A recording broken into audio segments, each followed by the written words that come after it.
What is up, y'all? And today we're going to be talking about the truth about the 2009 horror film Orphan, one of the biggest twists in horror. I absolutely love this movie. Esther being played by Isabelle Fuhrman, definitely a very talented actress when it comes to horror. But before we get into it, definitely smash the like button because it definitely helps, and make sure you're subscribed to the channel. Now, I did a lot of research on this movie, and it's a lot of crazy facts, man. And we just did Rob Zombie's Halloween, which I learned a lot about that, and I've learned a lot about this movie Orphan. Now, starting off, this is crazy because I always said, you know, with this story and this twist and everything, what if this actually happened?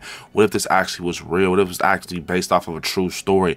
Now, I find out that one of the proven facts when it comes to this movie Orphan is freaking mind-blowing, and it's so twisted, being that the plot of Orphan is actually based on a true story of Barbara Skorlova, I don't know if I butchered that, a woman who was discovered posing as a 13-year-old boy in Norway after she had escaped from another family where she had facilitated extreme child abuse on the family's other children. Barbara had been hiding from Czech authorities to avoid giving testimony in a 2007 child abuse case. Police said she was deported back to Czech Republic and detained Wednesday after months of fooling teachers, child care workers, and police in Norway by passing herself off as a boy named Adam. Police spokesman Andrea said a woman supplied a Czech passport, enrolled her son in school. Adam was actually a 5'2" Skorlova, her breast bound and head shaved, authorities said.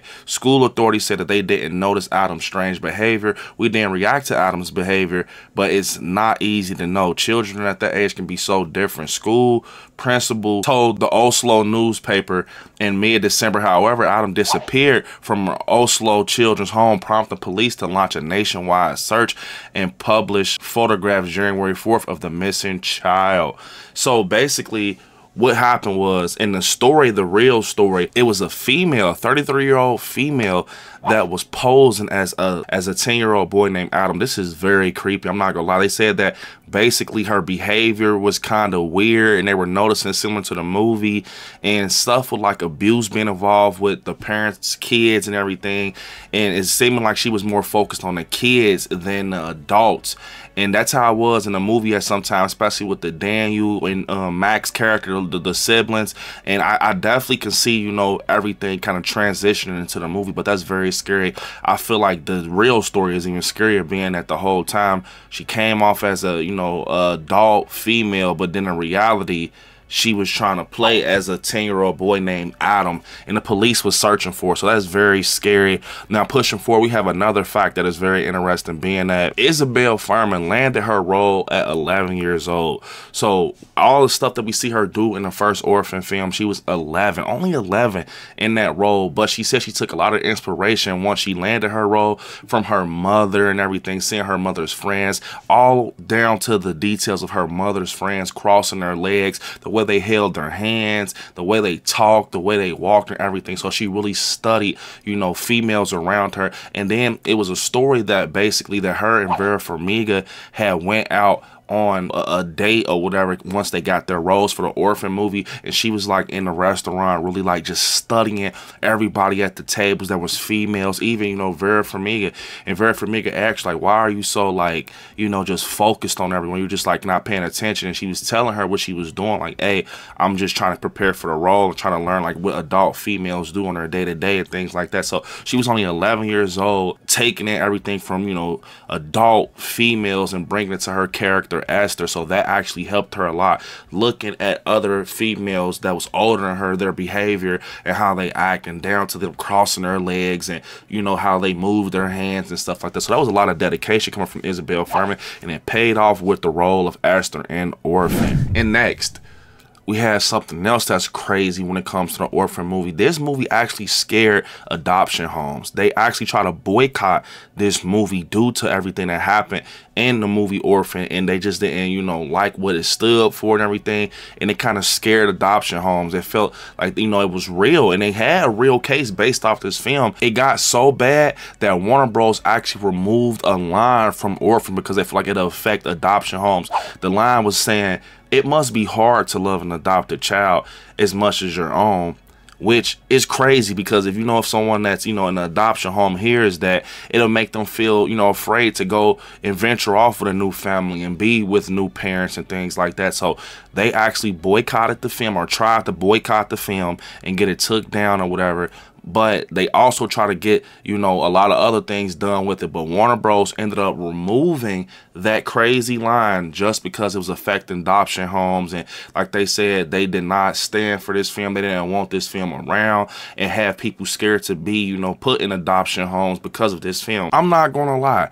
You know, if I was like in an adoption home or whatever, I would be scared also, because when I first seen this movie and I wasn't even, you know, in a situation like that, it scared me for those type of kids. That's immediately what I thought about. Like, bro, like think about that, being in an adoption home and the whole time you're thinking you were with a child and they're an adult and they're doing a lot of manipulative stuff and doing a lot of dangerous stuff in the adoption home. So I see why they tried to boycott the Orphan movie, because the whole thing is scary. Like I said, the twist in this is by far one of the craziest twists in horror. And I remember just watching this movie thinking that it was a real little girl until we get this crazy scene with Esther taking her teeth out, you know, wiping the mascara off her face, and us seeing a true form of her being an adult female. It really blew me away and terrified me. It's not even just it's a crazy twist. This twist actually also scared the shit out of me. Like, I was terrified just thinking like, bro, now what if this is something where it starts coming out because of this movie, where whole time people are lying about their age, faking their age, lying about their backgrounds in life. It's just, you know, I think that this story, it's kind of crazy. And now we do know that we're getting a third film. We just found out in Orphan. We just got another one, which was called First Kill. It was a prequel to the first one, because we can't get one after the first one because Esther actually was killed by her mom. But the third one is going to be interesting because it's going to be a prequel.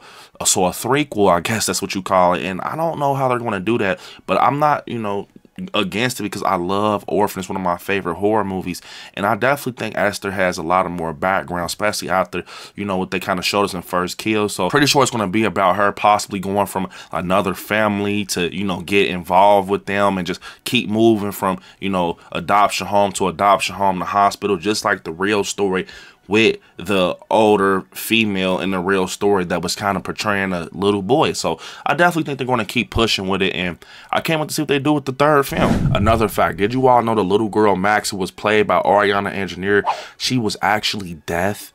That is crazy. I never knew. I thought that was just like strictly acting, but yes, we just found out that she's actually deaf, bro. So the whole time where she's in that scene with Esther, you know, when Esther took out the sister on the street, she's really probably just looking like, what the hell? Even though she knows she's an actor, I'm pretty sure they had a coach or something on board with her on set. But yes, that's actually crazy to know that she was actually deaf in those scenes, and she actually wears a hearing aid. So everything coming from her character was damn near authentic. And I really did love the Max character. I really felt for her immediately as soon as we got introduced to her. So I definitely think, you know, with her bringing herself on set to be the character Max, it brought a little bit more realism now that I look at it. And now I will always think about that next time I watch Orphan, like, damn, she's really deaf in real life, and she did an amazing job, you know, with the character Max. So that's actually a very crazy fact. Another fact that I found out, did you guys know that Esther was supposed to succeed in killing the little brother Daniel originally? So remember the scene where he was in a tree house and Esther was putting the lightning fluid all over him, and then he ends up in the hospital and stuff like that. But originally Esther was going to kill the little brother. It wasn't going to be nothing where he got saved or anything like that. So that's actually crazy as hell, knowing that Esther was going to come in someone's family and take out their child, and being that she's actually portraying a child and everything, and she was going to do it on the wraps, obviously, because if you notice back when you look at Esther and her doing the things she did, she was doing it, you know, very sneaky, because they thought Esther was just like this new adopted child that entered their family, until the mother started noticing little things in her behavior and how she was acting. It was something not just right with Esther. I think that would have been actually crazy and made the movie more emotional if Esther would have succeeded in taking Daniel out, because we would have felt bad, because now Max is by herself and everything, and Daniel was gone, and Daniel was one of the ones who kind of knew everything with Esther. He was starting to like pick her apart. So of course she was going to end up taking him out because he was going to end up ratting on her eventually. But yeah, originally Esther was going to take out Daniel. And then this fact right here blew me away. It's about, you know, Esther having a little bit more backstory to her and just basically the origin story of Esther. Why did she go to the adoption home? Where did she come from? Why is she so evil? And we find out right here, and this was going to be in the film, but they did not put it in there. I don't know why. Maybe it was because it's a little dark. But we find out that earlier versions of the script also included much more background information for Esther, revealing that she was molested by her biological father from an early age and was sent to the orphanage after murdering him and his lover. So that actually is crazy. So that's probably why she was like that with the father and things like that, because what she's seen when she was younger. So that made sense, because I was like, bro, why she's kind of like that with the father out of the blue, you know? But it also made sense because we found out that she's also a woman. She's a grown woman, and you know, she is interested in adult males. But yes, we find out that she actually was getting, you know, abused by her father, and then she took it upon herself to take him out, and that's what ended up putting her in a situation where she ends up being sent to an orphanage. Now it kind of makes you feel for Esther, because she couldn't control that as a child, and now it turned her evil. Like, you know what I'm saying? Maybe that's why she messes up happy homes, because of that, because she knows, you know, what happened to her when she was younger. So she goes around, she goes into people's family, either tries to make her own family because she's traumatized off of what happened, or, you know, she's just messing up, you know, happy homes because she doesn't like to see it off of what she's went through. You know what I'm saying? She probably thinks that it's fake because, you know, dad's lie or some shit like that. But either way, I think that that actually makes sense on a lot of her, you know, decisions she's made in this film, and her behavior and everything she's been doing as the character Esther. I think that makes Esther a lot more darker, knowing that what she's went through. And it's almost like, you know, revenge on the world type shit. So I think that's very interesting that they had that originally, but they didn't proceed with it. Comment down below what you guys think about that. That's basically Esther's origin story. And I just told y'all they're going to be doing a third film. Maybe they bring it up in a third film, and it kind of just lets us know what's going on with Esther. Remember, I told you guys that, so just in case they bring it up in a third film, to let us know where she comes from, her origin story. And then the final fact, and this is crazy, I would have loved to see this. So originally, Esther was going to frame a homeless man out on the street for the murder of Sister Abigail. Now, this is one of my favorite scenes in Orphan, where Max and Esther is on the side of the road. Sister Abigail comes out there, they set her up, and she makes, you know, Max an accomplice of the scene, and she ends up whacking Sister Abigail with a hammer. But it says originally that Esther was going to frame a homeless man and pin the death of Sister Abigail on the homeless man. And I'm not going to lie, that's some low down and dirty shit to do, because homeless people have a lot going on already. They have nowhere to stay. So Esther probably feels like you're worthless, so I'm going to pin this on you and everything. And that's dark as hell to do. So I would have liked to see how they could have played out, and, you know, how Esther could have got out of that. But that scene right there was always dark to me, having the little girl stand right there while she completes a murder, and letting the little girl Max know, like, hey, I'm not who I say I am, but you have to, you know, keep it hush. So I think that that would have been an evil scene to keep in there. But like I said, I found out a lot about the Orphan movie, and it's other little facts that I feel like, you know, you can go check out yourself that I didn't pull up, or if this video does good, I will pull them up. They're very, you know, like just like little facts about Orphan. But one other thing, if you guys didn't know, we have an alternate ending with the Orphan, but you guys might know about that, where Esther, you know, she doesn't die. She actually walks out of this story alive, where she basically gets up, goes upstairs, and she puts her bow around her neck and puts her makeup back on and walks right past the cops out the house like nothing's ever happened, and she just, you know, pushes out into the universe. I think that that was actually crazy seeing that ending, because if they would have stuck with that ending, we would now have, you know, like a part 2, part 3, part 4, part 5 that's not prequels, because,